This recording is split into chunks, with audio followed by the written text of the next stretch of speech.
The Second Book of Kings, Chapter 11. And when Athaliah the mother of Ahaziah saw that her son was dead, she rose up and destroyed all the royal seed. But Jehosheba the daughter of King Joram, the sister of Ahaziah, took Joash the son of Ahaziah, and stole him from among the king's sons that were slain, and hid him and his nurse in the bedchamber. And they hid him from Athaliah, so that he was not slain. And he was with her, hid in the house of Jehovah 6 years. And Athaliah reigned over the land.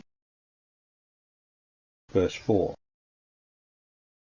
And in the 7th year Jehoiada sent and fetched the captains of the hundreds, of the bodyguard, and the couriers, and brought them to him into the house of Jehovah, and made a covenant with them, and took an oath of them in the house of Jehovah, and showed them the king's son.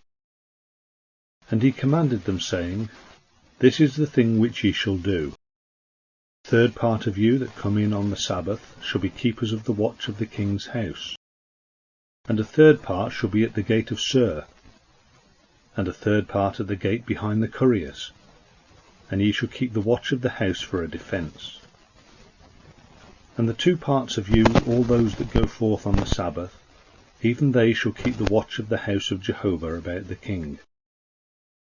And ye shall encompass the king round about, every man with his weapons in his hand, and he that comes within the ranks shall be put to death. And ye shall be with the king when he goes out, and when he comes in. Verse 9. And the captains of the hundreds did according to all that Jehoiada the priest commanded. And they took every man his men, those that were to come in on the Sabbath, with them that were to go forth on the Sabbath, and they came to Jehoiada the priest. And the priest gave to the captains of the hundreds King David's spears and shields which are in the house of Jehovah.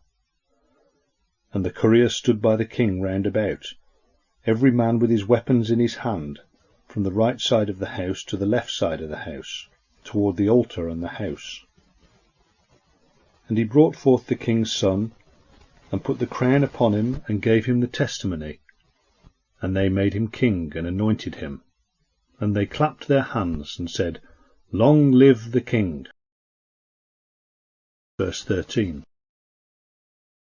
And Athaliah heard the noise of the couriers, and of the people.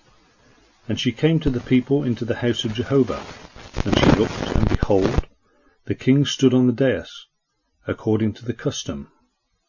And the princes and the trumpeters were by the king, and all the people of the land rejoiced, and blew with trumpets.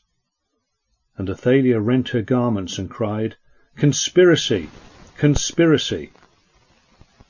And Jehoiada the priest commanded the captains of the hundreds that were set over the host, and said to them, Lead her forth without the ranks, and whosoever follows her, slay with the sword.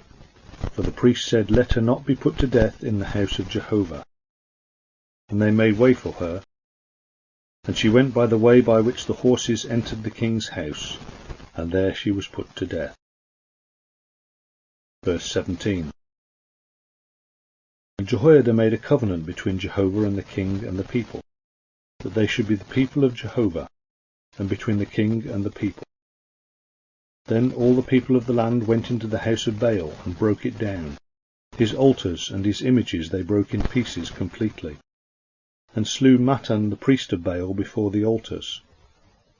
And the priest appointed officers over the house of Jehovah. And he took the captains of the hundreds, and the bodyguard, and the couriers, and all the people of the land, and they brought down the king from the house of Jehovah, and came by the way through the gate of the couriers into the king's house. And he sat upon the throne of the kings. And all the people of the land rejoiced, and the city was quiet. And they had slain Athaliah with the sword beside the king's house. Jehoash was 7 years old when he began to reign.